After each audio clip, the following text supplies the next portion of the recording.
We're at Foucs again, and Jason Gill, the Professor's Prize. Yes, let's go and take a look at his presentation about ethnicity, environment and cardiometabolic health, why diabetes is not an equal opportunities disease.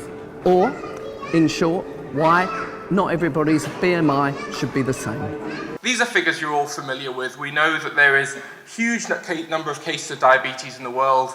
The latest estimates are saying there's nearly 400 million people with diabetes in the world.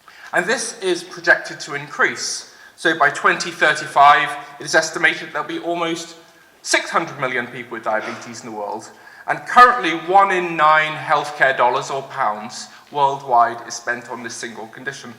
And we know why diabetes is going up. We're getting older as a population, we're getting fatter, we do less physical activity, and a further risk factor that you might not be as familiar with is sitting down too much appears to be a risk factor for diabetes, independent of how much time you spend sitting down. There's also good evidence that if you're physically inactive, your risk of diabetes increases. So again, this is a meta-analysis which shows that the most physically active people in epidemiological studies have about a 0.83-fold risk of diabetes compared to the people who are the least active, and that's independent of BMI, so it's an additional risk over and above any effect being physically active might have on your body weight. Now, here's some data that we just published in Diabetes Care last year from UK Biobank. So UK Biobank is a study of 500,000 people in the UK, and one of the advantages of UK Biobank is because it's so big, you've got sufficient numbers of the minority ethnic groups to actually do analyses to understand what's going on with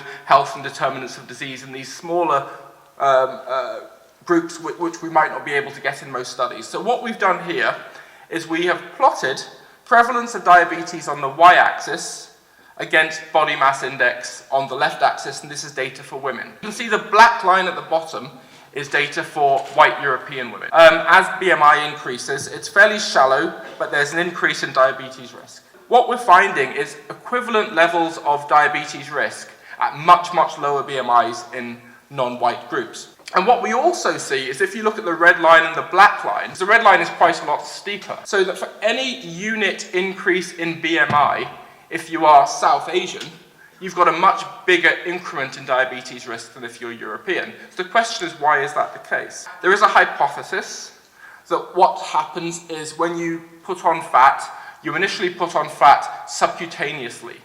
And putting on fat subcutaneously is perfectly safe, but what happens is eventually that primary subcutaneous store gets full, and then you start putting fat ectopically into places where it shouldn't be, into the visceral area and into liver and muscle. The hypothesis is that South Asians have less capacity to store fat safely subcutaneously. So at an earlier level, the fat spills over into the dangerous ectopic depots. We think there might be a problem in South Asians actually converting smaller adipocytes into larger mature adipocytes. So the larger adipocytes get overfull and the fat spills over into ectopic depots earlier. We say that we should get to a BMI of 25 and undertake at least 150 minutes of moderate intensity physical activity per week. But we live in this multicultural society where you can see in the audience, there's lots of people from different ethnic groups, and what we might need going forward is that certain people might have different guidelines. So this person's a white European person, BMI 25, 150 minutes per week is fine.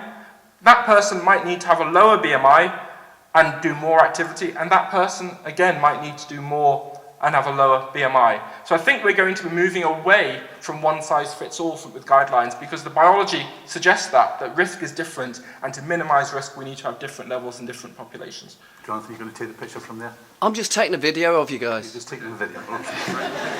Thank you, man.